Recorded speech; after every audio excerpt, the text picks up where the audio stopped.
Hi, everyone. My name is Laura Kiesel. Thank you for your patience in joining us tonight for this Housing Equity and Justice panel.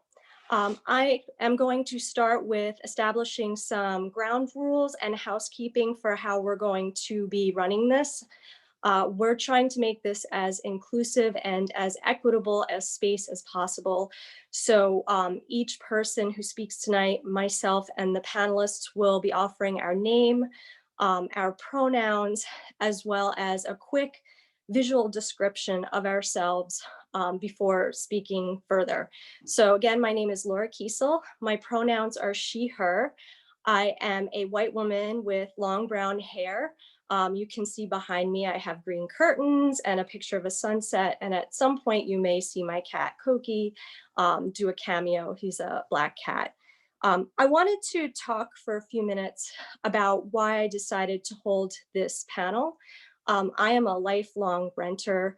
I grew up in rental housing. I actually grew up in a rent control department in Brooklyn, where my brother still lives. My younger disabled brother actually inherited the rent control in Brooklyn, which is one reason why he's not homeless, especially during the COVID pandemic.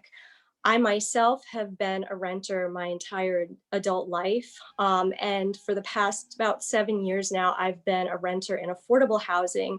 And for about the past year and change, I've also been a Section 8 voucher holder. So I've had a lot of bases of comparison of different kinds of housing situations as both a market rate renter and affordable housing renter, and as a voucher holder, and as someone who lived in rent control housing and grew up in it. And I noticed that a lot of times when we have talks about what housing equity is or housing policies, a lot of times there are the people in the room are not the people who are being most impacted by the policies.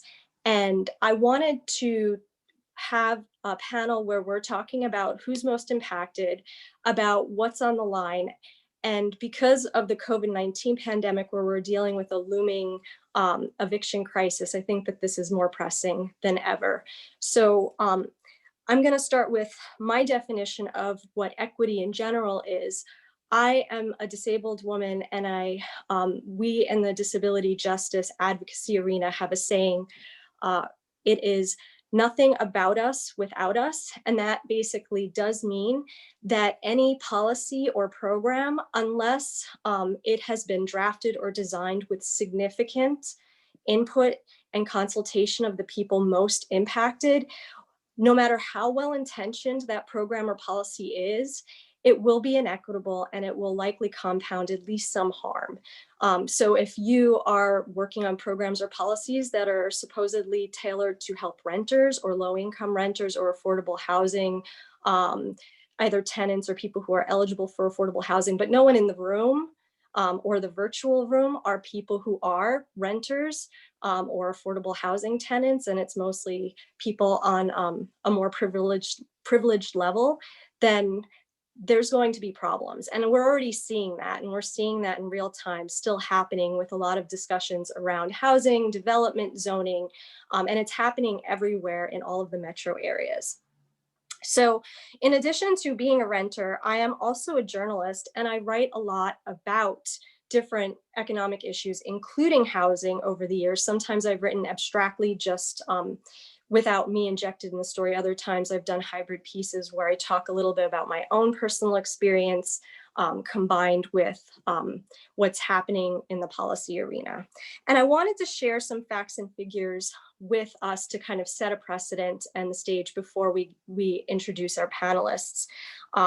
So to start with, who are renters? Renters are much more likely to be single, and by single I mean unmarried women and femmes. They're much more likely to be Black and brown people, and they're much more likely to be people with disabilities than their homeowning counterparts. And this becomes even more the case when we talk about low-income renters. They're also more likely to be one or more of those identities. To put that in even more perspective, a 2017 Pew Research study found that 66% of Hispanic Americans and 61% of African Americans rent, compared to only 34% of white people.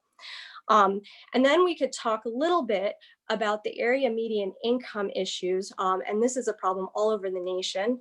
But here in the Boston metro area, the median net worth of African-American households is only $8, not 800 or $88, whereas the median net worth for white people, white households in the Boston metro area is $248,000. The median income for Black folks in the Boston metro area is $47,000.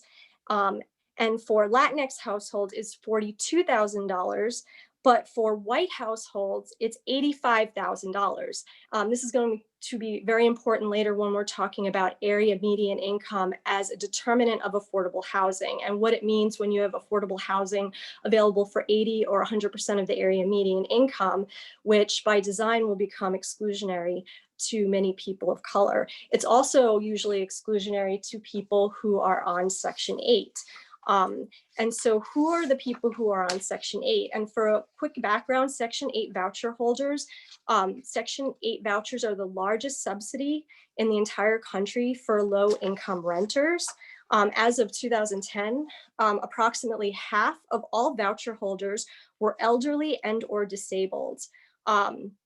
Nationwide, among households with children, the Center for Budget Policy and Priorities found that 57% were Black households and 23% were white households. Yet of these, 66.8% of Black families with vouchers were found to be living in extreme poverty neighborhoods defined by the census as those where 40% or more of the residents live below the poverty line, compared to only 14.6% of white voucher holders with children. This has become a big issue of concern, where a lot of times people with voucher holders, it was supposed to allow for social mobility or allow people to move different places, but it's actually become in some ways segregated, because white people with vouchers have been able to have more mobility or stay in higher income neighborhoods than people of color with vouchers. Regarding disabled people, who are more likely to be voucher holders, or those who live in affordable housing. One study from about a decade ago from Technical Assistance Collaborative showed that there was not a single housing market in the entire United States in which a person on Social Security income could afford even the most modest efficiency housing unit without a housing subsidy. A 2012 joint study found that as many as 2 million non-elderly disabled people in the United States reside in homeless shelters, public institutions, nursing homes, and unsafe, overcrowded board and care homes. The report also revealed that the average monthly rent in the United States for a one-bedroom apartment was found to be 104% of the average monthly Social Security income payment received by 5 million individuals with disabilities living in non-institutional settings. It's important to note again that these studies are actually nearly a decade or about a decade old. The situation has escalated, and of course, COVID-19 has really exposed even more equities. A lot of disabled people and were living in institutional settings, and that turned out to be ground zero where a lot of people were dying. And also, COVID-19 is going to be creating and has already created a new population of disabled people who will probably be needing affordable housing. So I think that's where I wanted to start off before I get into our panelists. So we've got 3 panelists tonight, all with excellent credentials in affordable housing. Our first panelist is Tori Bourret. She is the senior organizer for housing advocacy at the National Low Income Housing Coalition. She mobilizes advocates in New England, the Mid-Atlantic region, Alaska, and Hawaii to take action on a variety of affordable housing policies, including the latest COVID-19 relief package. She also manages the State Partner Coalition Network, is a field instructor for UMD social work interns, and creates content for a variety of publications and campaigns, including Our Homes, Our Votes campaign, Our Homes, Our Voices campaign, Tenant Talk Magazine, and the coalition's newsletter, Memo to members. Prior to joining the NLIHC in 2018, Tori was a communications and project manager at the Housing Alliance of Pennsylvania for 4 years and served 2 terms in AmeriCorps, one with AmeriCorps NCCC in Denver, Colorado, and one with Public Allies in Delaware. Tori earned her BA in Women's Studies and Psychology from the University of Delaware and her MSW from the University of Pennsylvania. And right before I let Tori speak, I also wanted to say that we believe in trying to pay and compensate our panelists. So we do have a PayPal pool. If you feel so inclined, please consider contributing. And so with that, I introduce Tori Bourret. Great. Thank you so much, Laura. And thank you so much. I really appreciated you going over the renters and who renters are. So to get started, I'm Tori Bourret. I go by she, hers. I'm a white woman with brown hair in a bun. I have glasses on. I'm sitting on a black and white couch with windows behind me and blinds on the windows. And I have a cat tree. We may see my little cat Ralphie appear at some point.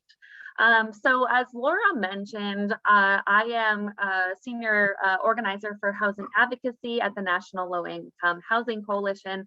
I'm really excited to be here tonight. I think this is really great that Laura has created this panel and that she's engaging folks in this conversation about affordable homes, especially in the middle of a pandemic. We have a very severe affordable housing shortage and crisis going on, and we've had it before the pandemic. So having as many conversations like this as possible, I think, is extremely important if we're going to try to make changes and solutions. And we need to include, like Laura mentioned, the people that are directly affected by the crisis in those conversations and in the solutions. I'm going to share my screen. I completely forget to do that. Apologize. I do have a PowerPoint. So I think people can see that, hopefully. I think I shared the right screen. Actually, I don't know if I did. Let's see. We can see it, or we were seeing it. Okay, can you see it? Oops, I paused it. Resume. Can you guys see it? Yes. Okay, sorry, I can't see the little green thing around my screen that I'm sharing, so I thought I wasn't sharing it. But anyway, just to give you an overview about NLIHC, so we're solely dedicated to ensuring that the lowest income folks, renters, seniors, people with disabilities, families with young children, and others in our country have safe, accessible, available, and affordable homes. Our members include nonprofit housing providers, homeless service providers, fair housing organizations, state and local housing coalitions, public housing agencies, faith-based organizations, residents of public and assisted housing and their organizations, low-income people in need of affordable homes, and other concerned citizens. And we don't represent any sector of the housing field. Rather, we work with and on behalf of low-income folks who need safe, accessible, decent, and affordable homes. So like I mentioned, even before the COVID-19 pandemic, the country was in the grips of an affordable housing crisis impacting rural, suburban, and urban communities. So the crisis has a lot of different dimensions, but the fundamental problem is the mismatch between what people earn or otherwise have available to spend for their homes, and then what housing actually costs. So rents have risen much faster than renters' incomes over the last 2 decades. Actually, in fact, since 1960, renters' incomes have increased by only 5%, while rents have risen 61%. While more low-income people are renting their homes than ever before, the supply of affordable housing and rental assistance has not kept pace, and as a result, millions of households can't afford a decent place to live. So on this slide here, we can see it says the gap, the problem, the US has a shortage of 7 million rental homes, affordable and available to extremely low-income renter households. So not all of these 7 million homes. So we have 7 million affordable rental homes exists for the nation's 11 million lowest income renter households. assuming that they spend no more than 30% of their income on housing costs. But not all of these 7 million homes are available to the lowest income renters. More than 3 million of them are occupied by higher income households. And so as a result, only 4 million affordable and available rental homes exist for 11 million lowest income renter households. So in other words, for every 10 of the lowest income seniors, people with disabilities, families with children, veterans, and others, there are fewer than 4 affordable homes available to them. So this shortage of affordable and available homes for the lowest income renters ranges from most severe to least severe, but there in no state in the entire United States is there enough homes for its lowest income renters. So nowhere in the US, I'll just say that again, are there enough homes available, rental homes available for the lowest income renters. So in Massachusetts, there are fewer than 5 affordable and available homes for every 10 of the lowest income renter households. If we look at California or Florida, we see that there's fewer than 3 affordable homes available for every 10 of the lowest income renter households. So our GAP report, it's called the GAP, a shortage of affordable homes. It shows the shortage of affordable and available homes for households at different income thresholds, or those with incomes at 30% area median income, which defines extremely low income households, folks at 50% of AMI, very low income households, and then 80% of AMI, which is low income households. There are 36 affordable and available homes for every 100 households at 30% of AMI, 57 such homes per 100 households at 50% AMI, and 93 homes available to 100 households at 80% AMI. So the GAP report shows that the lack of homes affordable and available to households with incomes above 30% AMI is driven by the insufficient supply of homes for the lowest income households. And you can see by this graph chart here that documents the incremental change in the shortage or surplus of rental homes available and affordable to households of different incomes. The shortfall of 7 million homes available and affordable to extremely low income households accounts for virtually the entire shortage of affordable homes in the US. In areas where very low income and low income households have difficulty with housing affordability is principally due to extremely low income households having to rent homes they can't afford, spending 50%, 60%, or 70% or more of their incomes on their housing and competing with higher income families for that limited housing. So we focus on the lowest income renters here at the coalition because the reality is that operating and maintaining rental housing is really expensive. It's not cheap, and the rent that is affordable to those households is just not enough to cover this, leaving no private market solutions available to adequately provide decent, affordable homes to people in those income groups. There's no incentive for providing an apartment at $200 a month. There just isn't. You need subsidies for those folks, and people that are elderly, disabled, deserve accessible, decent, affordable housing, and they're not going to get that on the private market. They're just not. And those are the folks that have the most need. So we need to do something about that. And because of the shortage of affordable and available homes, so 11 million renter households are severely housing cost burdened, paying more than half of their incomes towards housing. And affordable housing is affordable if you pay 30% of your income on housing. And then almost 8 million, or nearly 3/4 of those severely housing cost burden, have extremely low incomes. This is some graphs for Massachusetts that shows that 60% of extremely low income renters in Massachusetts are cost burdened, so they're paying more than 50% of their income on rent, and that there are only 48 affordable and available homes to these renters. And the severe housing cost burdens can have really negative consequences for families, physical and mental well-being. So severely housing cost burden families spend 74% less on healthcare and 35% less on food than similarly poor households who aren't severely cost burdened. And poor seniors who are severely cost burdened spend 75% less on healthcare, which is like crazy. And the older you get, mainly is when you need those healthcare, you need to go, you may be having more health crises. So these households forgo healthy food or delay healthcare or medications to pay the rent. And in the worst case scenarios, they become homeless. So people really prioritize paying the rent above. We've seen that even now in the pandemic.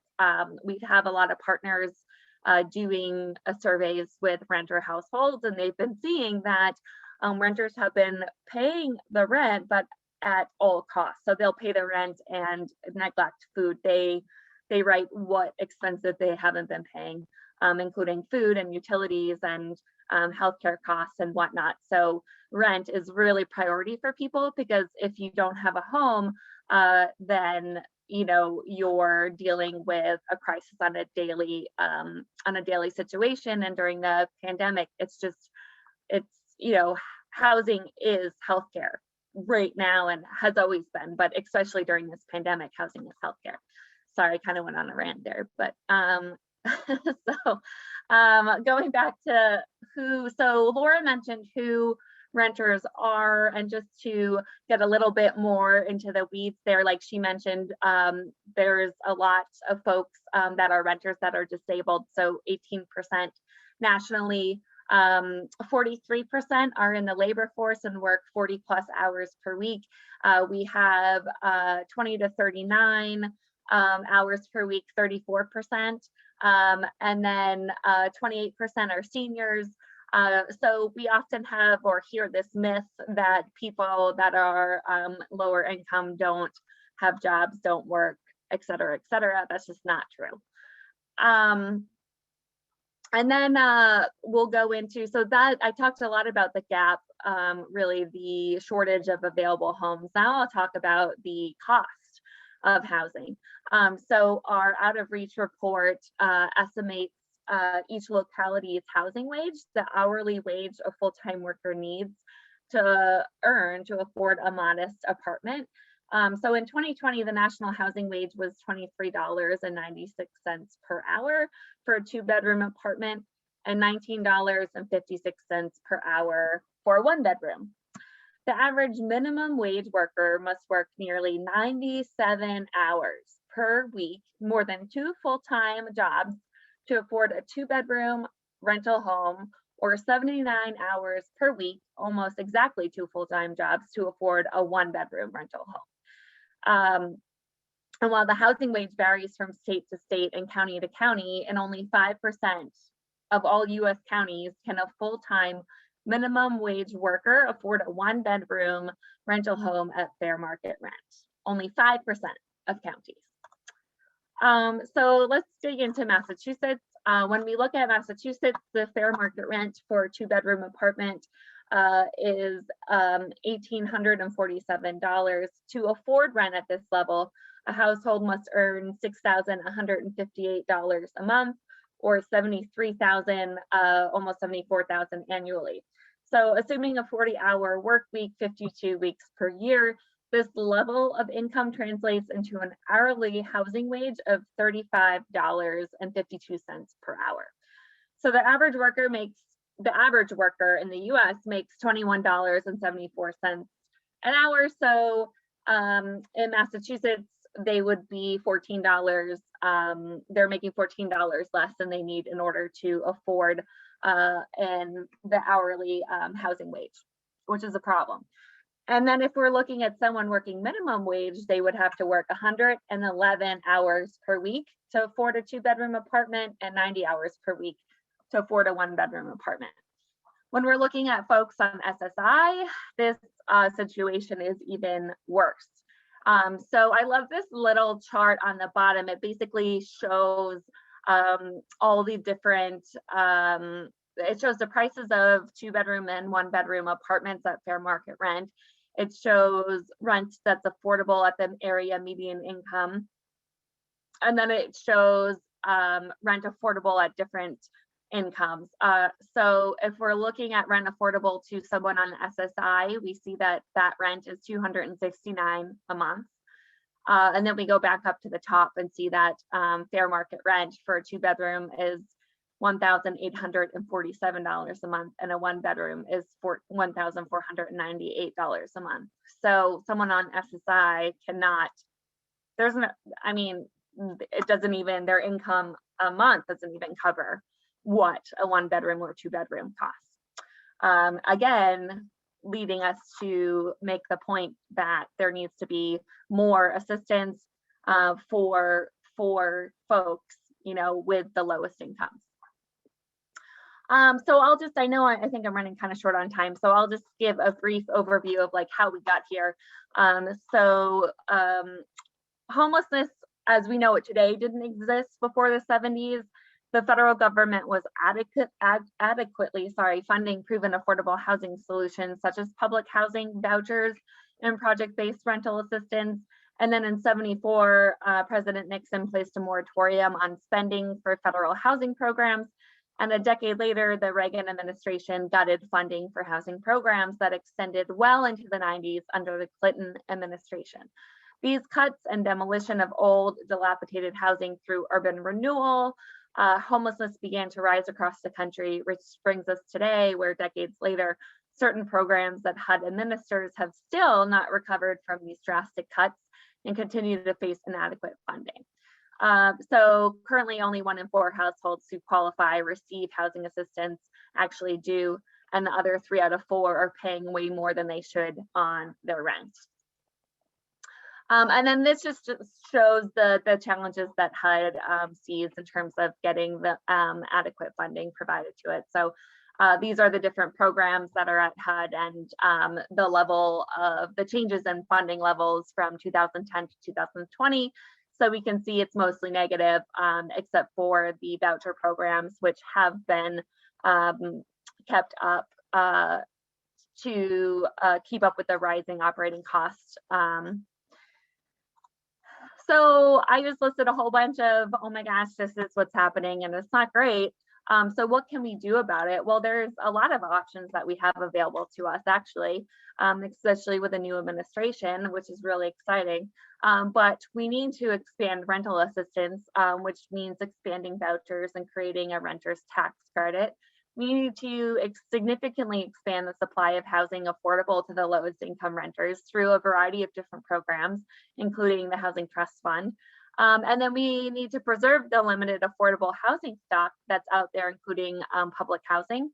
And lastly, we need to create a new national program that provides temporary rental assistance for unexpected shocks. A lot of those programs have been popping up during the COVID pandemic and have been providing relief to renters with a variety of success. And then lastly, I'm on our field team, which I mentioned. I'm a housing advocacy organizer there, and I cover Massachusetts. Please reach out to me. I'd be happy to answer any questions you have. Doesn't have to be advocacy related. And then before I close, just want to make a shout out that NLIHC is a membership organization. We're always looking for more members. It really makes our case to members of Congress when we're advocating for policy solutions. And then this is my contact information. So thank you so much for having me. It was wonderful to be here, and I'm really excited to be included on this awesome panel that we have going on. And I will give back my screen. Thanks, Tori. That was great. Also, doesn't the National Low Income Housing Coalition have a conference coming up at the end of March that I think affordable housing tenants have, like, it's only $5 to register, right? Yeah, that's a great plug. Actually, I can put that in the chat. Thank you for plugging that. Yes, I'm registered and I'm excited about it. And so I want other people. I want other people to know that that's, I think it's March 30th and 31st, right? It is, yeah, it's that Tuesday and Wednesday, and then we have our Capitol Hill Day on the 1st, where you can talk to legislators about our policy solutions. We're also having a session on how to get universal housing vouchers, so making sure that everyone that needs assistance, that needs an affordable home, can get it, and we're working on that campaign in the next couple of years. We'd love to have people in on that session, and like Laura said, it's only $5 to attend our conference. So it would be great to have folks on there, and hope to see some of you on. So yeah, thanks for that plug, Laura. And I'll share the registration right now. Okay, great. Thank you. I just want to take a quick second to also thank Talene Gleason, who is basically the tech guru tonight that made this all possible. Otherwise, I would not have been able to usher this panel into being. So I wanted to give a quick shout out to her. And I also wanted to just note that you might see that we have closed captions on too for people who may need it. So our next speaker is going to be King Williams. King Williams is a journalist, author, public speaker, podcast co-host, and a documentary filmmaker. He is a co-host of the Neighborhood Watch podcast, an associate producer on the 2020 documentary on East Lake Meadows, a public housing story, and the director of the upcoming documentary film, The Atlanta Way, a documentary on gentrification. Additionally, he is a former weekly columnist in Atlanta with the Supporta Report, an Atlanta Business Chronicle affiliated website from legendary Atlanta reporter Maria Supporta. So please welcome King Williams. Thank you so much for that. I feel really good. I feel like a guest pastor today with that introduction. So for you all who are aware, I am King Williams. I am probably the only person who is not from Boston on this particular webinar.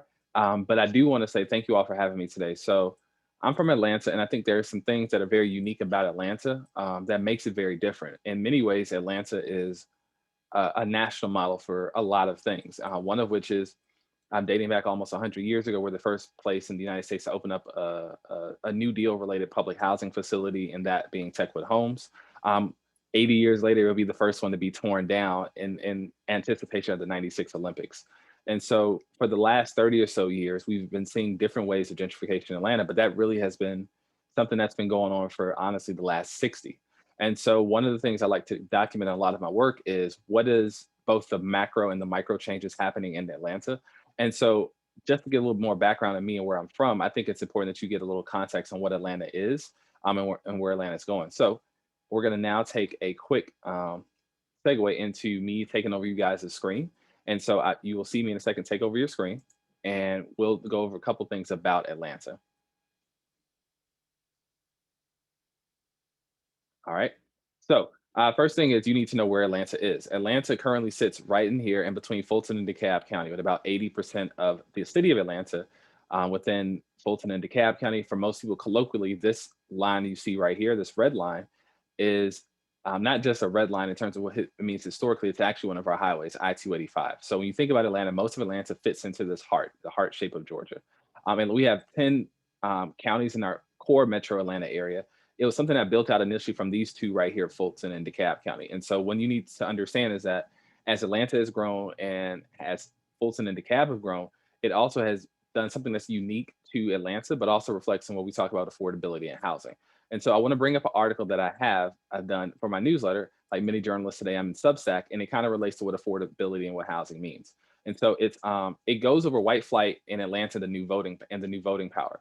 It's something that I put out in December for my newsletter, and it's something I wanted to share with you all. And the reason I want to bring this up is, as we can see, in particular from 1984 onward, there was something that's very important to understand. As Atlanta has gone bluer, the city has actually spread in population. So Atlanta has grown over the last 45 years or so. The thing that makes Atlanta unique, though, is that as Atlanta has grown, it's also created these new pockets.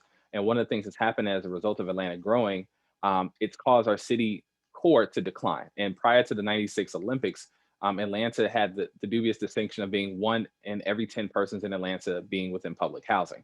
And so that relates to our history of redlining in Atlanta. So when we started out with that first map and now to our third map, you can kind of see some of the historic red lines and color coordination of where Black people lived in Atlanta. That map now is, coincidentally enough, a map on where places that are gentrifying now in Atlanta. So we look at Avondale Estates. We look at, these are on the east side of Atlanta. So Druid Hills, which is, if you guys are familiar with Emory University, it's in this area, which is like North DeKalb, like the eastern side of the city of Atlanta. So they kind of blend in together. East Lake, which is one of the documentaries that I worked on, which is called East Lake Meadows, a Public Housing Story, which is produced by Ken Burns. We talk about what that means when white flight happens, as well as what happens to the city core and the city population. And so in that particular documentary, I'll just show you guys a quick look at it. It is a look at how does public housing happen, and more importantly, what happens after public housing. And so it's important to know that when we talk about Metro Atlanta's growth, we're talking about effectively affordability. The ironic thing is, as more and more people have fled from the city core of Atlanta, Atlanta became more affordable.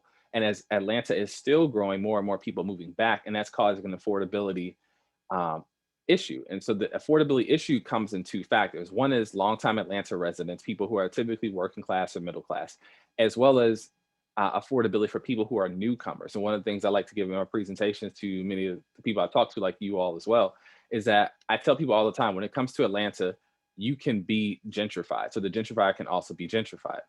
And so one of the things we want to look at is, you're looking here at a map, a price index, median home price index. And so you're looking at Atlanta, it's slowly going up month by month. And so if we start here, it doesn't seem like much to you all for Boston. These are amazing prices. What we couldn't fit on the map necessarily is that Atlanta's affordability, effectively the average home price 10 years prior, around 1996, instead of being $231,000, is about $100,000. And that's if you actually own a home. Atlanta is still a place that rents. And so as we get now to about 2019, we have around 267,000. But unlike Boston, Atlanta is a place that is mostly zoned for single family homes. So while this seems great, there's actually a lack of available space. And that's caused another impact in our city, which is we have an impact of not just not having enough types of units, but an impact of affordable units. And so when a new home comes online, the newer homes and the newer home prices, oh, I'm sorry, this is the same one, are becoming more unaffordable for people who already live there. And that's aided by shows such as Flip or Flop Atlanta, and other people who are now from the Metro Atlanta area, or people from out of state moving into Atlanta to move in and get on this flipping thing. So what we have is, now we have places within Atlanta that are gentrifying at ways that we can't anticipate. One of which is this place called West Midtown, which is it's to the west, obviously, of our Midtown area. It's actually located in the place called Blandtown, which was historically the place where African Americans settled at the end of the Civil War after slavery. If you guys are familiar with rap music, Bankhead, a lot of your famous Atlanta rappers come from that particular area of town, which is on the west side. But one of the things that's been happening over the last few years is we've seen a rate of gentrification in that area and a renaming of that. And so as a result, there's this issue of both a lack of affordable housing to begin with for just middle class people, as well as a rebranding. And so in West Midtown, what happens is, this is something I covered in my paper with the supporter report. We talk about what happens with West Midtown. So instead of even the average home price being about $267 in the area they call West Midtown, now the average rental is about $2,000 a month for a 1-bedroom apartment. And the average home price now is about $500,000. And so with the available space that's coming online in Atlanta, it's causing this new culture in which gentrification, because of the way our city and our state government is, there's very low regulations to building. And so in most places, that's like, you see a lot of places just have low regulation. You can build which one should have affordable housing. But as somebody who lives in Atlanta, it's actually the opposite, because we don't necessarily have within the city proper enough available space. When people buy the land, they're building units only for one type of consumer. So much so that within over the last 10 years, from 2010 to 2019, 90% of all rental units on the luxury end of housing. And then that's not factoring things such as Airbnb, apartments going out of the way, Section 8, motel homes, and things like that normally would have catered to people, as well as our homeless population, and the number of shelters that have declined over the last decade. And so that brings me to something which is one of the things we're doing in Atlanta that's very different, which is our Atlanta Regional Commission is implementing a plan. They've been working on this for a while to get Atlanta to a much more equitable place by 2040. So that includes having more housing units, more variety of housing. And that's a plan and recommendations. The issue is that this particular plan doesn't necessarily have the teeth of enforcement or recommendation, so much so that this recommendation doesn't necessarily factor in things what you see in our core metro area, again, which are the blue areas. These blue areas, these blue and purple areas are where more and more people are moving, and more population is still growing. These population centers, particularly in the city of Atlanta, is growing so much because Atlanta is still a hot market for people, that this affordability that normally would have been said, okay, the affordability been in the suburbs, has now started to spill out into the suburbs themselves. So the suburbs are becoming unaffordable because the city is becoming unaffordable. And so the spillover effects of unaffordable housing is now creeping into places as close as you can get to the core of Atlanta. So as you can see right here, the closer you get to the city core, the more expensive the housing price, and the further you move out, the less expensive. But even that's changing as well. So what we're seeing in real time is effectively the gentrification of a region now. And it's one of the most fascinating things that I think is going on in the US. And so I'm going to stop early because I do know there's a lot of great panelists here, but I want you all to know that Atlanta is a great region. It's a lot of things going on. And unlike Boston, you know, we have a region and we don't have necessarily a strong enough city core as you all do, but our city and our region act as one and the same. And so with that, I'm going to stop for a second and then we'll pick up from there. If you have any questions or comments, I would love to answer them with you all as well. Great, thank you so much, King. I also wanted to note that you have a Patreon, if you wanted to put that in the link, if anyone wants to support King's work in writing and documentary making on this and related subjects. And he also has a really great TED Talk you can check out on gentrification that's available, I think, on YouTube. So our next speaker is Jaya Aiyer. She serves as the community organizer for the Fenway Community Development Corporation, or Fenway CDC. Her work focuses on community engagement, resident capacity building, and community campaign support. A graduate of New York University, Jaya studied global public health, anthropology, and social and public policy. Prior to joining Fenway CDC, Aiyer worked for Upstream USA, the Asian Pacific American Institute at NYU, and the Brennan Center for Justice at NYU Law. She served as the Election Protection Fellow for Kings County with Common Cause New York, advocating on behalf of voters for election protection during the 2016 presidential elections. Born and raised in Boston, Jaya is thrilled to represent the vibrant and passionate community in the Fenway. She is passionate about food, dogs, and dancing. So please welcome Jaya. Hi, everyone. I'm really thrilled to be here and to talk a bit more specifically about Boston and about the Fenway neighborhood. So I'm quickly just going to give a brief overview of the neighborhood and talk a bit about my organization. So I'm the community organizer for Fenway CDC, or Community Development Corporation. We work to preserve the Fenway as a vibrant and diverse neighborhood by developing affordable housing, providing programs that enrich lives, and strengthening community voices. And so while I know CDCs are pretty big in Boston and Massachusetts, I realize different towns and cities have different relationships to them. And so I realize, in Arlington, there are housing advocates and housing advocacy groups. But the unique setup, I think, of a CDC is such that we work to both develop housing, but also to engage community members. Our mission is that we envision the Fenway as a unique neighborhood with extraordinary access to jobs, education, healthcare, housing, open space, public transit, and the arts. And as a community, we cherish the vibrant racial, cultural, and economic mix of all who call the Fenway home. To preserve this vibrancy, we work to protect the rights of all who want to live and thrive here, particularly low and moderate income people. And together, we believe we can build a healthy neighborhood that is attractive to both long-term and new residents, institutions, and businesses. And so we do have a pretty unique relationship with the many institutions that call the Fenway home, thinking about Northeastern University, Christian Science Center, Berkeley, the many colleges of the Fenway, and even thinking in our neighboring neighborhood, our neighbors who are Longwood Medical area, so the hospitals there. There's a lot of relationship management that we have in store. And so when thinking about development and thinking about affordable development, there are a lot of particular challenges that we face. And so today I'm going to be speaking with you all about the inclusionary development policy. And I really want to call back in what Laura had kind of introduced at the beginning of the panel, and what Tori really talked about, which is AMI, area median income, and the calculations that go into that number, particularly for the average median income, sorry.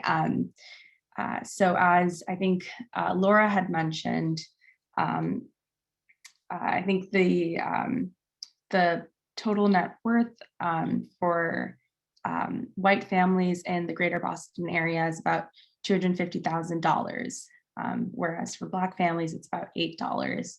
And within those ranges, you have immigrant communities, Asian American communities, Latinx communities, but of course, those are within those two very, very separated ranges. And so the way in which AMI is calculated in Boston is such that it doesn't cater to everyone, and it is in fact really inequitable. So I'm going to start sharing my screen, and I will do my best to make sure I share this with you all. I also realized I didn't do a description. So my name is Jaya. I'm a South Asian American woman. I have short hair. I'm wearing a black sweater, and I'm currently in my room. So you'll see a dresser behind me, a mirror, and some lights. So I'm going to share my screen now.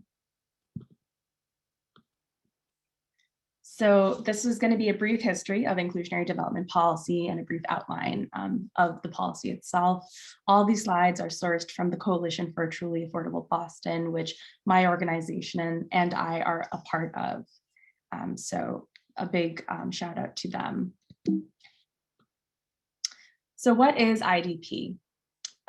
Currently, Mayor Walsh and the City of Boston requires that in all new private developments, 13% of units are deemed affordable, or that the developer pays money into a fund to be used for external affordable housing development or job training. So that's like a job training trust, or it can be used by nonprofit developers like a CDC to develop affordable housing. But this qualification for affordable is not really affordable. The incomes are near $79,000 to $113,000 for a family of four. And 2-bedroom apartments in Boston at this rate for affordable are almost $1,500, and 4 bedrooms are almost $1,900. And this is out of reach for most households without vouchers and most BIPOC households, BIPOC meaning Black, Indigenous, or people of color. So Boston uses the same measures as the federal government to define affordability, which is area median income, or AMI. Median just means typical. However, the way in which AMI is calculated for Boston includes wealthy suburbs like Brookline, Newton, Wellesley, Weston, parts of New Hampshire, and the typical income for Boston itself is far lower, far more closer to 50% AMI. So I have a graphic on the slide for those who are unable to see it. Right now, IDP is for about 70% AMI, which is the equivalent of one person making $55,500 or less, or households of four making $79,300 or less. What many residents make in reality in Boston is about 30% AMI. So that's one person making $23,800 or less, or a family of four making $34,000 or less. So these are really steep differences. And this is the case in Boston, but it's also the case in other suburbs and parts of greater Boston. So much like Arlington, even Cambridge, Somerville, Medford, and other neighborhoods here. So our demands as the coalition is to increase the affordability requirement to 1/3, which would be 33%. So the city must increase the percentage so that 33% of units are affordable. And we worked on this number, we came to this number in coalition with the CDCs that were involved, community groups that are involved, and other tenant advocacy groups.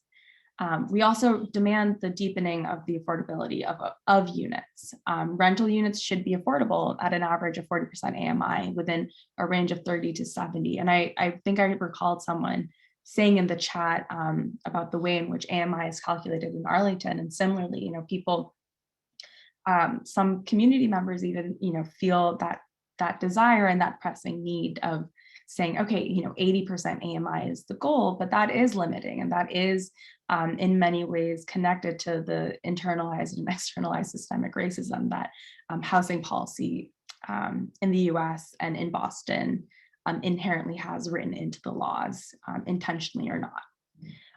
Ownership units, meaning condos, should also be affordable at a range of 50 to 100% AMI.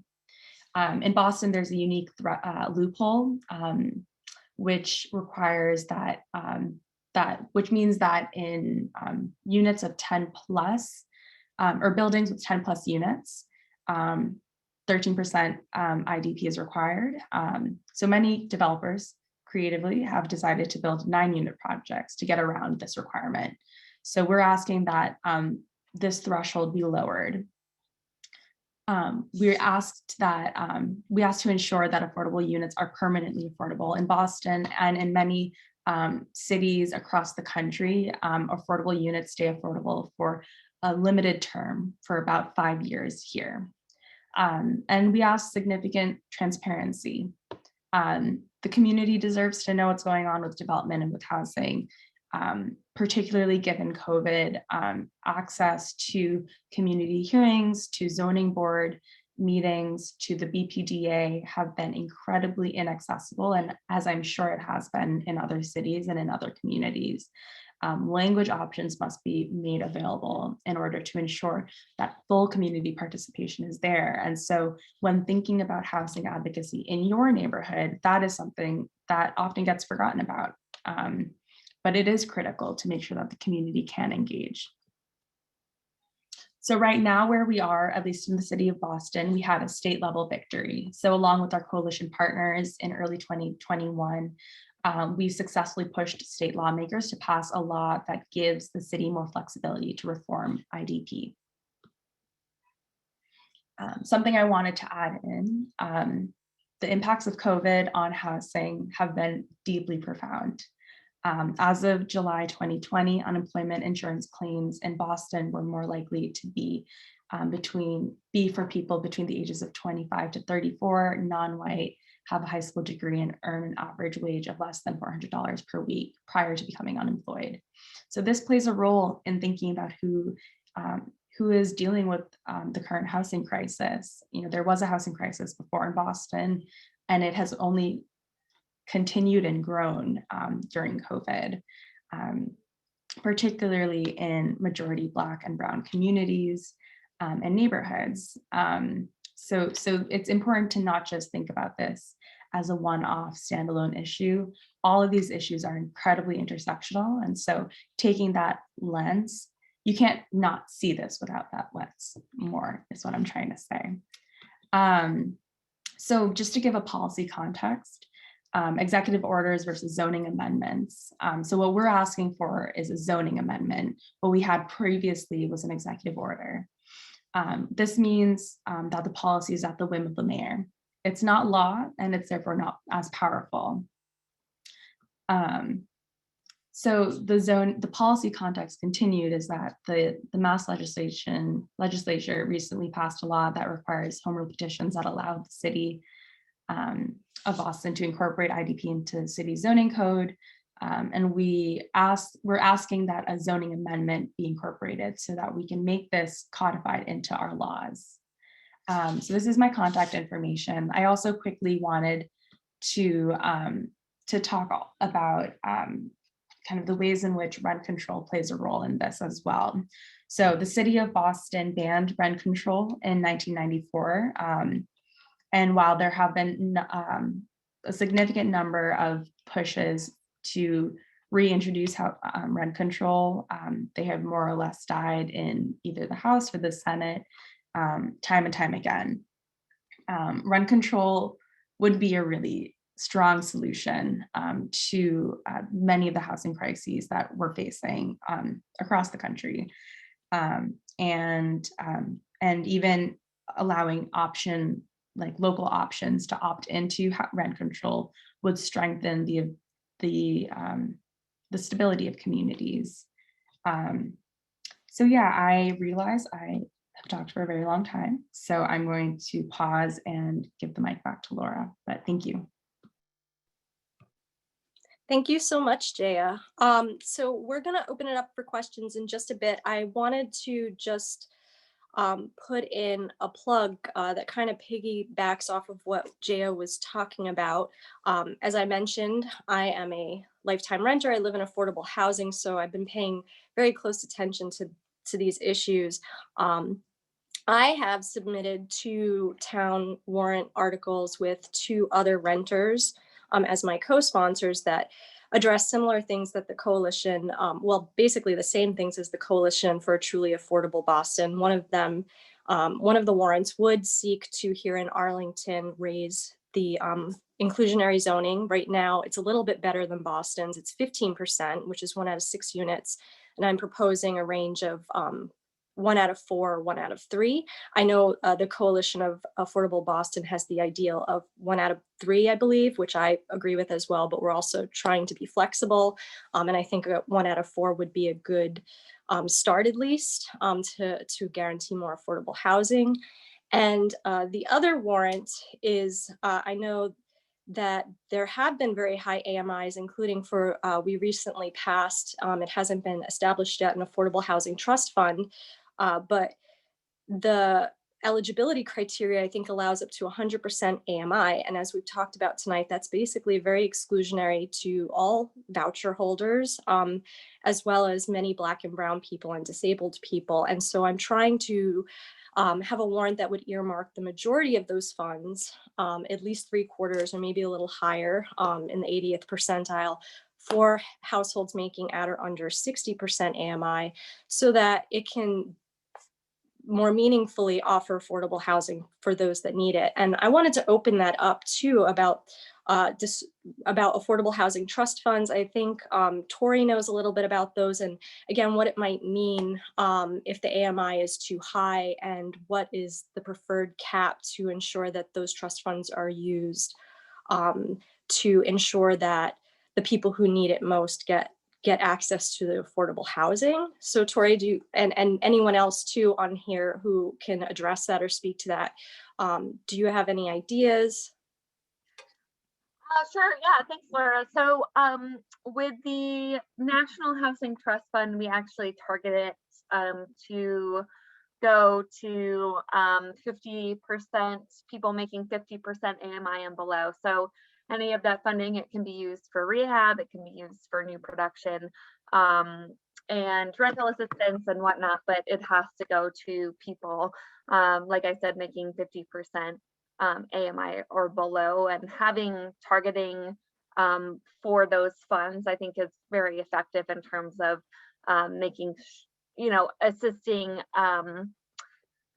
that is assisting targeting for, ensuring that folks in the lowest incomes have access to more housing, because it then gets directed towards projects that are serving, then more projects are serving people in those income levels. So I'm not sure. I used to work at I haven't worked a lot with state housing trust funds, but so I used to work in PA, and I'm blanking at the moment if there's any income targeting on theirs. But I can get back to you on that, Laura. But yeah, like I mentioned, we do it for the National Housing Trust Fund. And it created a lot of programs for, actually, I forget to mention, I can put it in the chat, but we have, we keep track of what that money's been used for, and it's helped create a lot of units for people who have previously experienced homelessness. for people that have disabilities, for folks, you know, again, in that lower income category. But I can also share, you know, the results of the Housing Trust Fund money as well. Great. And another question that I'm posing just to the panel, and a couple of the registrants asked as well. There's a lot of questions about, well, what about the people who need housing at 80 and 100% AMI, like the missing middle people?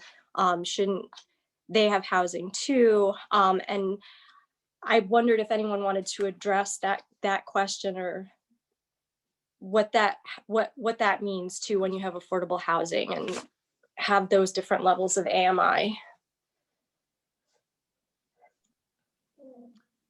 Yeah. Oh, I think King is. No, ladies first. I'm from the South. Ladies first. No, I talked. You can go. I'm not even gonna go until you go. So this missing middle conversation is one in which I think a lot of our data actually dispels. So with our data, we show that actually the issue is really that people in the lowest incomes are spending more on their rent than they should be. They're taking over those apartments that would be available for more middle income folks. If we have subsidies that are directed not for people in the middle income that don't necessarily need it, because they don't, but if you are making, again, like $500-600 a month, which is what you do if you're SSI, then you really do need subsidies, because there's just no way, like I mentioned previously, there would be an apartment available to you at $200 a month on the private market. That would never exist. So doesn't exist. So once we free up those apartments by giving subsidies or assistance to those folks in the lowest incomes, then you free up those apartments that they're renting and spending a lot of their income on, and that then goes to the middle income folks, if that makes sense. Thank you. Thanks. King, did you want to add anything? Yeah, I was gonna say Atlanta. We have a couple things. I put one thing in the chat now. One of the things our mayor has done, and our previous mayor has done, we have this particular. It's a non-binding mandate, but the mandate is for any new multifamily properties, whether it be just a standard multifamily residential home, all the way up through an apartment condo, 10% of those have to be given to affordable housing. And so the city goes up to high as 120 on AMI. But that could be tricky depending on where you are and who's living there and how those numbers could be. But let's say the developer doesn't want to do that. The city assesses a fine then at a non-negotiable rate of $195,000 per unit. So what we've seen is, in one way, it's brought in more money that the city didn't have to bring in for taxes. But at the same time, a lot of developers aren't bringing in property. So now the city of Atlanta is getting in real time, week to week now, hundreds of thousands of dollars to go towards affordable housing. And they're taking that money and they're going to now be incentivizing local developers to build within residential areas. So smaller, like your everyday kind of person to develop multifamily homes in residential areas that already exist, and using our existing property within the city to spur development of affordable housing units with the cash they have. This in addition to a bond they just passed not even a couple months ago for about $500 million. On top of that. So we're trying to be aggressive about housing, but there's a lot of other things going on as to why some things will and won't work. So those are a couple of things we're trying to do here in Atlanta. And I quickly just wanted to jump in and say, kind of compliment to what both of you said. With Boston in particular, the greater Boston area, about 49% of renter households spent about 30% of more of their earned income on housing. So just to put that in perspective, right? Like if you are within the range of 80 to 120% AMI in Boston, there is housing available for you that doesn't qualify as affordable. Obviously, there is a housing crisis happening, and the average two-bedroom apartment in Boston, in the Boston metro area, is about $2,500, which is not affordable, and that is definitely not affordable. But when we help those that need that assistance, we're able to, everyone else is able to then help themselves, and everyone else is able to eat, thinking about it from in a food perspective. And so, there is a real crisis happening in Boston in particular. And we see that in New York and in LA and in San Diego and in a lot of other cities. And I know, in other cities that do have more stable housing prices, relatively speaking, they're also going to be facing these challenges pretty soon because gentrification is happening and communities are being displaced. And so it's important to obviously, there are inequalities and we are all hurting, but it's not a like who's hurting more. It's about making sure everyone's able to have a place to live and have a roof over their head. Great, thank you. Another question one of the registrants had in the audience was, could anyone comment on what the role of land and property speculation plays in rental prices and also Airbnb? I don't know if anyone wants to tackle either one of those. So in Boston, we actually passed one of the first Airbnb ordinances in the country, I think. We had that actually was my nonprofit. So Fenway CDC worked with a couple of other advocacy groups and our city councilor, Michelle Wu, in advocating for a passage of an ordinance for short-term rentals and making sure that a law is in place now to ensure that folks aren't being displaced and losing their housing or losing access to housing because of Airbnb. Of course, there are loopholes, and we're now working to address those loopholes, but and people are trying to kind of navigate that through executive suites and through more or less sneaky ways. But yeah, Airbnb does impact the cost of living and does impact the incentives for people to rent to families when, why would you rent to a family for $2,000 a month when you could rent your 2-bedroom for $200 or $300 or $400 a night? So there are kind of some issues in that. And I'm sure, at a national level, you all are seeing this, and I'm sure in Atlanta, there are a lot of challenges, particularly, maybe not so much now with COVID, but I can very much see that, especially in a metro area like Atlanta. Yeah, I was going to say, in terms of what we've been seeing, Airbnb is a unique situation in Atlanta in the sense that, like I said, we don't have as much regulation as a place like Boston does. We don't have a lot of protections for people as Boston does. But the thing about Airbnb is that the challenges to Airbnb have not been for affordable housing, which I think is a little bit different.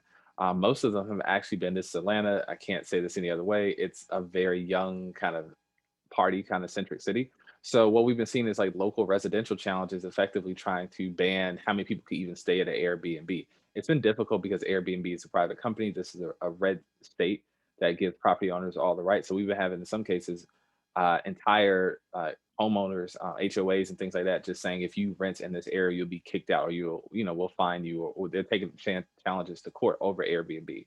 It hasn't been for affordable housing. It's more been about people who want to have parties or doing price gouging during the Super Bowl or whatever, like when March Madness was going to come here last year and had to stop. But what's been happening on the Airbnb side is that in Atlanta, most of our Airbnbs that are actually being rented are within the city core. And so once you leave out the city, like when I started my presentation, there's not a lot of people renting their homes on Airbnb because nobody wants to live 45 minutes out in a place called Dunwoody. And so we've had this issue where Airbnb is not much of an issue as it is, say, people who have available homes and just do not feel like renting them. So in Atlanta, you have a case of where somebody who lives in, I don't know if you guys are familiar with the school, University of Georgia, which is like an hour and a half outside of Athens. They may own a home somewhere in the Metro Atlanta area and they just simply don't rent it because they don't want to rent to people. So you have this where people have second homes in the Metro Atlanta area and just don't rent them. And so it's causing a different crisis, similar to Airbnb, but not quite the same. Great, thanks. Another question, actually, I've had a couple of questions along these lines, are about, well, one is there's something here that passed in Cambridge. I don't know if anything like this happened in Atlanta, Georgia, but recently in Cambridge, Massachusetts, they passed a affordable housing overlay. I don't really understand all the specifics of that or how it works, but it would in theory help create 100% affordable housing. I think it's kind of a new experiment. So someone asked, what are people's thoughts about an affordable housing overlay? And they also asked, maybe I'll just stop there before I give the second part of the question, but does anyone on here know much about affordable housing overlays and can answer with thoughts about that or how successful that is for creating genuinely affordable housing?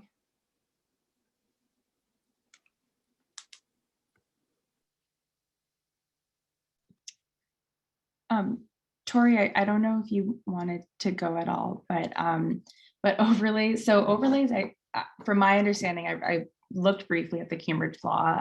Overlays are very much similar to IDP and to linkage in how they're kind of thought out. Of course, there's slight differences, but they're more or less like incentivizing and creating requirements for developers in thinking about the development of, in how they plan out the development of affordable housing. So in Boston with IDP, we also have linkage. So linkage is similarly kind of that jobs training trust and connects to also like private developers who are working not only in real estate or in housing and other types of zoned land. And so the overlay, I think, is a good tool. I'm interested to see how it kind of operates in Cambridge, given kind of a range of challenges that exist there in terms of wealth disparities, kind of expanded segregation now with the cost of living there, and kind of the historical aspects and the university relationship with Harvard and Lesley University and MIT and all these big institutions. So yeah, I think there are a lot of those challenges that may exist, but I do think in a situation like Arlington, an overlay would probably be a really interesting thing to think about, because similar to Cambridge, it has this it's a bit more suburban, but it does have this socioeconomically diverse population. There was a historically more working class community. Of course, in Arlington, it's a more white community, but there's been that kind of more dramatic transition, I think. And so an overlay could be a useful tool in thinking about how to create and preserve affordability and true affordability, not just in the 80 to 120 AMI category. Tori, do you have any thoughts before I move on to the next question? I'm actually not super familiar with overlays, so I am not going to speak on it. So the next question, it was sort of a two-parter. One was about overlays. The other thing the person asked, and I saw an op-ed that in Cambridge Day, actually, this past week, that sort of talked a little bit about this, about what it means about how do you balance building housing, especially affordable housing, but also ensuring access to green spaces and other things, because so basically how to like balance also allowing green space and affordable housing. Sometimes those things are put at odds. I just want to add, there was a good piece in Cambridge Day by Black Response Cambridge this past week, which was talking mostly about affordable housing, but it did mention that they were noting how a lot of times affordable housing, they don't have a lot of tree space and they don't have a lot of green spaces, and that should still be offered to low-income housing tenants to have access to green spaces and trees. I grew up in a very sparsely treed area of Brooklyn, in a community of color, and everyone in my family had asthma, and I have health issues to this day. So I always am very sensitive to this idea of, yes, we need houses, but we also need that as well. So I was wondering if people could address anything about how to negotiate those two needs.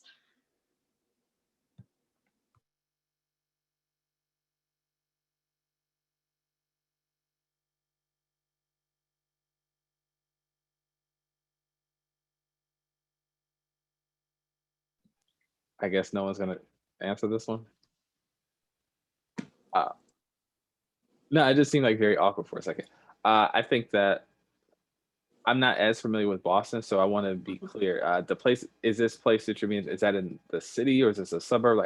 I'm not familiar with that. Oh, particular- Arlington? Yes. Well, Arlington's a suburb. Okay. And it's the east part of Arlington is more urban. It's on the border of Cambridge and Somerville. So it's Gotcha. becoming a little more urbanized. And then, as you get more and more towards like the center of town and then the Heights, what's called the Heights, it gets more and more spaced out and green. And I know this is even a struggle here in East Arlington, where there's already been the bulk of development, and which is targeted for more development. There's the idea of, are we going to also be losing green space? Are people going to be crowded more? And that's here. But I think the person was also asking generally, but and I know here there was another question. There's a specific piece of conservation land here in East Arlington. It's called the Mugar Wetlands. It's been a hot topic for years about preserving it, but I think it's just gotten bought over to be developed. I think it's going to be a project where there's only going to be a certain percentage of affordable housing. Here in Massachusetts, we call them 40B projects, but again, I don't know how truly affordable those affordable housing units will be, or how many units will actually be affordable. But I know there's a lot of tension around that as well. Got you. Okay, so I can answer a little bit of that. And again, Atlanta's not quite the same as Boston or Arlington. So if you guys haven't been to Atlanta, its nickname is a city in the forest because it literally existed in the forest. One of the things that's slowly been gaining steam across the political aisle as well in Atlanta is this notion of the loss of green space. As you all may know, Atlanta's a place full of parking lots, full of highways and things like that, like many places in the South. It's not anything different. One of the things that we finally starting to feel the effects of is this thing called the heat island effect. And I'm pretty sure you're all learned people. You understand what that is. So Atlanta is already hot. But what we've been seeing over the last 25 years in particular is Atlanta has been growing, that our heat gets much, much hotter within the city. So case in point, like our average temperature might in July might be around 88, 89 degrees. Not super hot, right? It's not a super hot day. When you actually go in the city, because of the lack of green space that we're having in a lot of developments, we're having the heat can rise up to like 7 to 10 degrees hotter, like within the city. And so with many of the newer developments in Atlanta, there is this notion that trees aren't really, that trees are just trees. We think of, this is a Georgia thing, we just think of trees as like things that don't exist and like nothing. But we've had a lot of things that have been kind of reconstituting what people think about nature and green space, one of which is the Beltline, which is a glorified sidewalk that wraps around the entire city. It's about 22-mile loop. It's going to be having a transit line that sits on top of that. So the only way I can really describe it is if you guys have been to the High Line in New York City at all, if you've seen what that project is like, just imagine the High Line, but the High Line also has a train that goes right next to it for 22 miles. And so just that walking through residential neighborhoods and the purposeful green space that they build along the Beltline has really gotten a lot of people to kind of reconsider what it means to have green space. So much so that our suburbs, this place called Alpharetta, in our northern part of the city called Buckhead, they've been now trying to institute new plans to bring in trees and to bring in more green type of development for the buildings that currently exist, such as laying, I don't know if you guys do this in Boston, but this notion of using solar panels and grass to kind of cool off buildings at the top. So that's one of the things that's kind of interesting. We also have this thing called a capping project, and I'm gonna put it in the chat. In our area known as Midtown Atlanta, for about 26 blocks, we have a highway that goes through the middle of the city.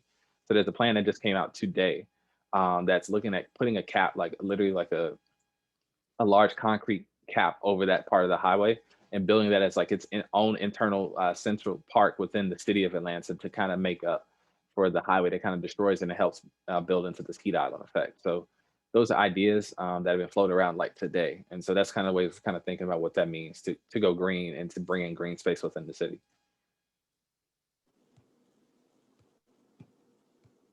Great, thanks. Does anyone else have any thoughts before I move on to the next question? Yeah, I can just mention in terms of like local strategies, like I mentioned, I used to work in PA, and in Philly in particular, they have, well, in PA, there's land banking legislation, which I think isn't, I could be wrong, I might be in Massachusetts, I'm not 100% sure.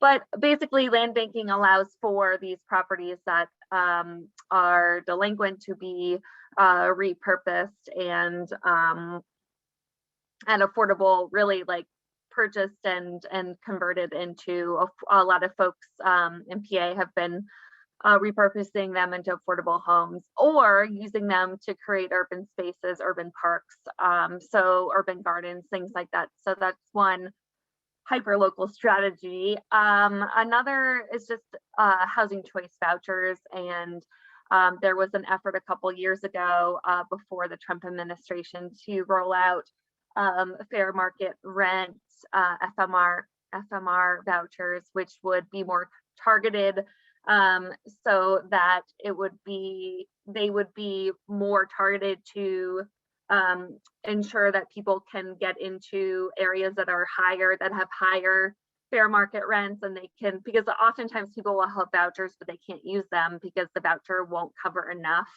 of the rent in a particular area. So that's another solution.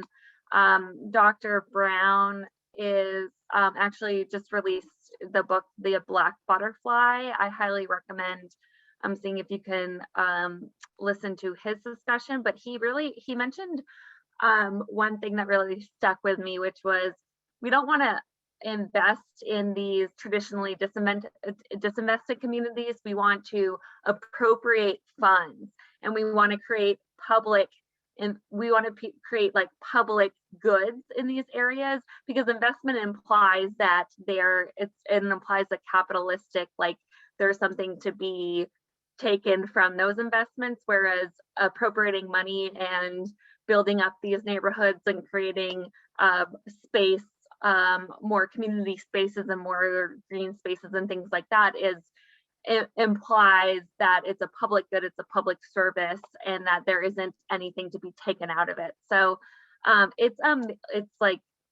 it's really, really great. I highly recommend that. So those are just a couple of things that I was just kind of jumped to the forefront of my mind when we asked about this. And even, thinking about in the Boston context, unfortunately, I don't, I haven't been to Arlington in a while, particularly given COVID. But I know, the argument about, green space and affordability and saying those two can't go hand in hand is really problematic and rooted in a lot of environmental racism and kind of attached to redlining in a lot of ways.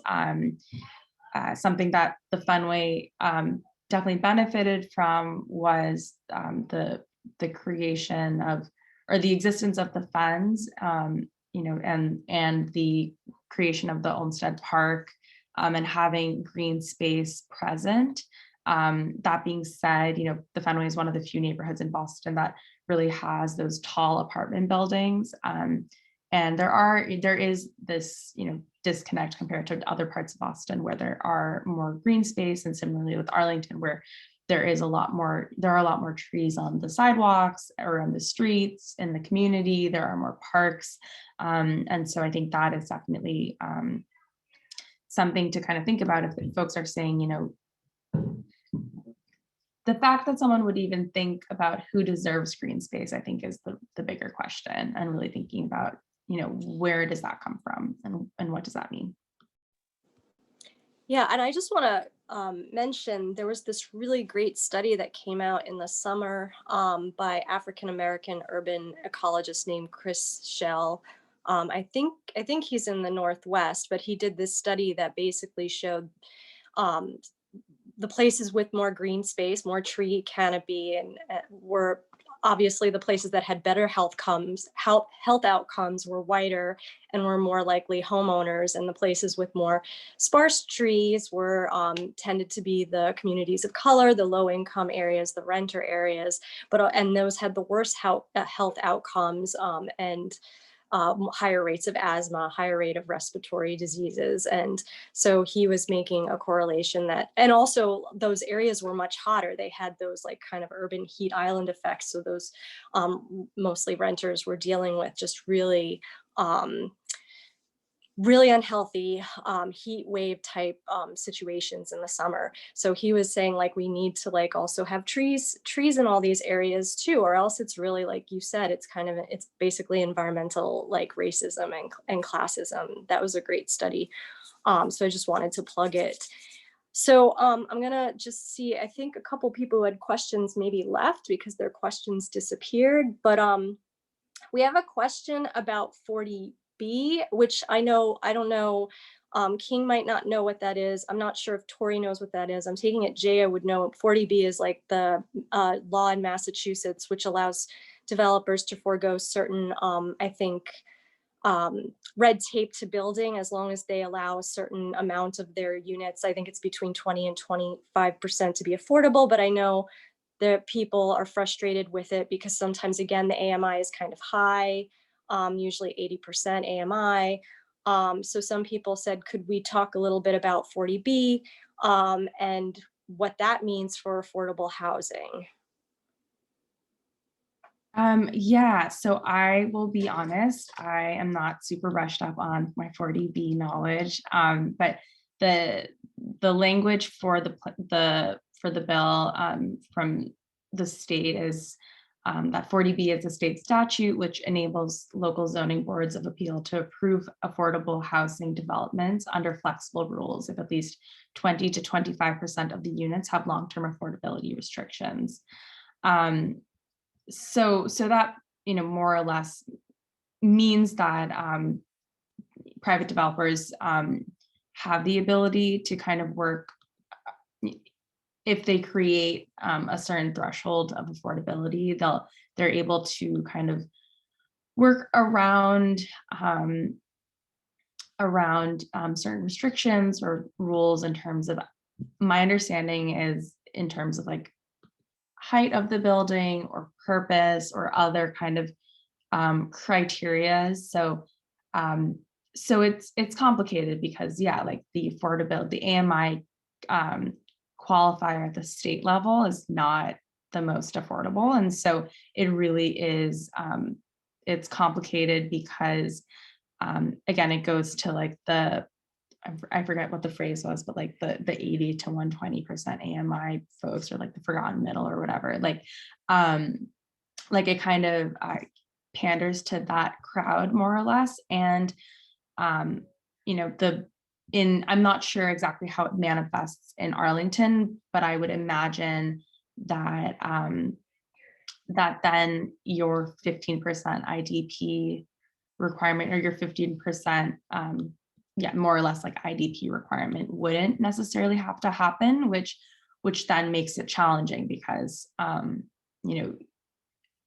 that building is being created to be, quote, affordable when it's not really affordable to the people that need the affordable housing. I'm sorry, I wish I could give a better overview. No, that's okay. Yeah. I know that. So just to also say really quickly, Arlington is really behind its affordable housing. I know that, state mandates 10% of our units be affordable. I think we're at 5.7%. I think almost all of our municipal neighbors have surpassed us. And I know under 40B, it's 10% or 1.5% of land mass, which I think Arlington tried to argue and got smacked down. I know with 40B, the argument is it's, higher amount. I think there was a recent project that was proposed. I think it got approved, but the housing, the units were going to be, I don't know if this has changed, 80% AMI. So not accessible to voucher holders, again, potentially exclusive to many people of color because the AMI was high. I think it was close to $1,800 or $2,000 a unit.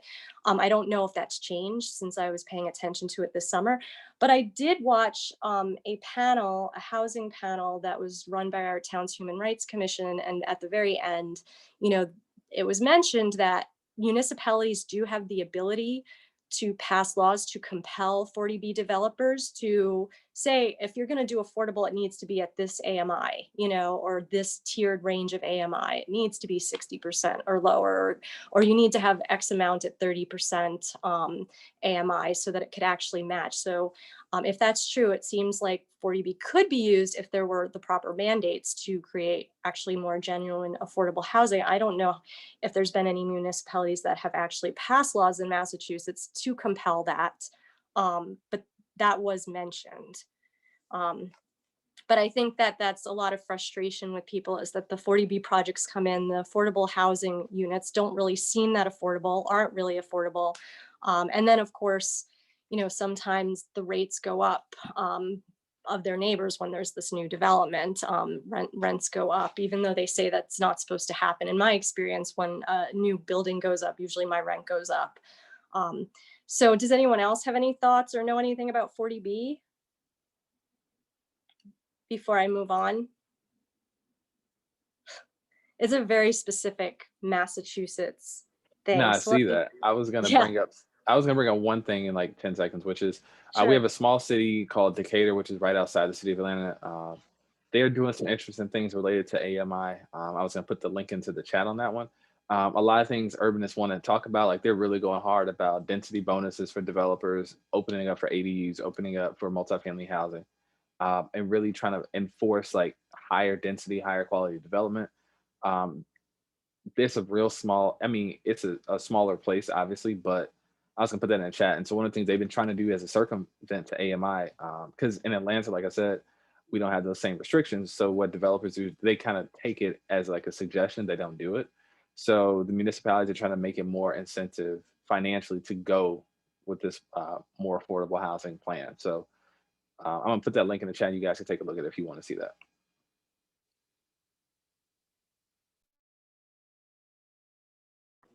Great, thank you. Someone had a question specifically for you, King, but I think they've left because the question disappeared. So maybe I'll ask him, and if it's okay, I'll email it to you if you ever want to talk with him. He was taken by something you said. So I'm just saying, I think we only might have a question or two left. Some of these are more like statements than questions. Well, someone asked, I mean, I think we've sort of we are already sort of addressed this, but someone noted that with the Affordable Housing Trust Fund that was passed here in Arlington with the 100% AMI, the argument was used that we needed to maintain flexibility in our AMI to attract developers, or otherwise we weren't going to be able to use it. And so what would be the argument about that?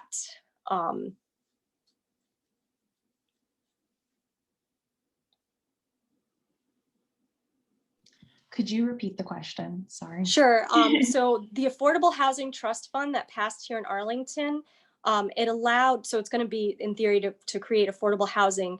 At the 11th hour, a thing was attached that would allow the funds to be used for households making up to 100% area median income. And the argument was made that we needed to maintain flexibility to attract developers in order to be able to utilize these funds. What would be the argument basically about that not working? I mean, so the person's basically asking, is there legitimacy to that argument about maintaining flexibility to attract developers by having a higher AMI for affordable housing trust funds?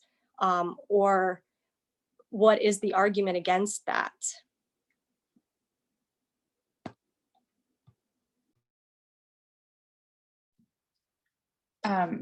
I can go, but I don't know if Tori, if you have anything you want to add to that, to this also. But I think it's important.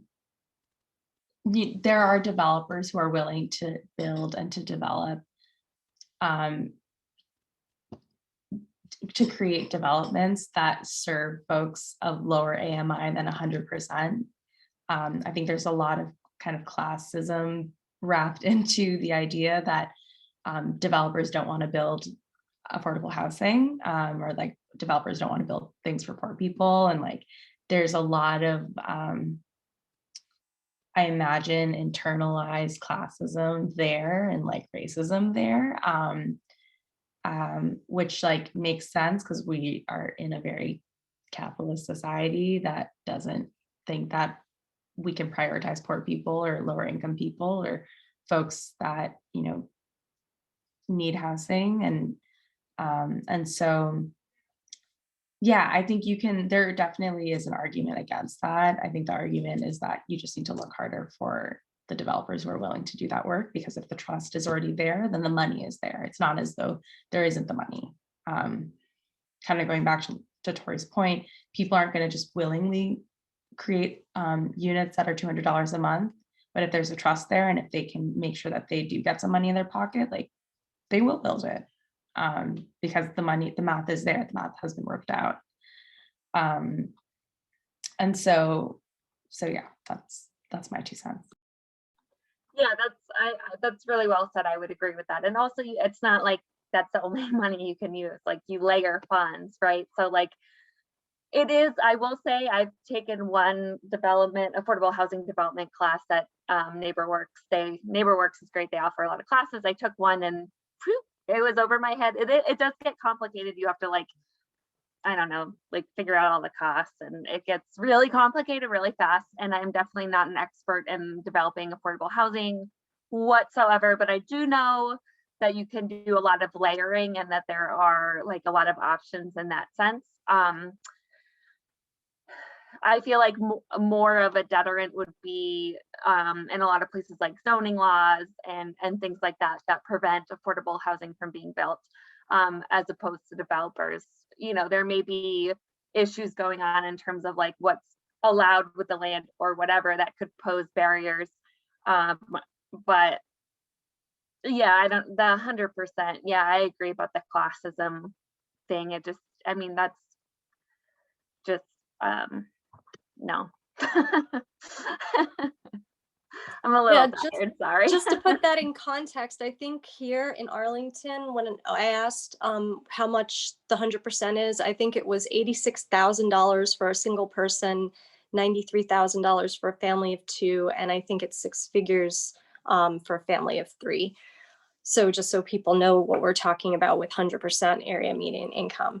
I think we're basically going on 9 p.m. right now, which is when we're supposed to end. So I don't know if anyone has any final statements, my panelists, before we get off. I do want to again plug that we believe in trying to pay our panelists for their time and labor. So again, it should be in the chat. We'll try to post it again.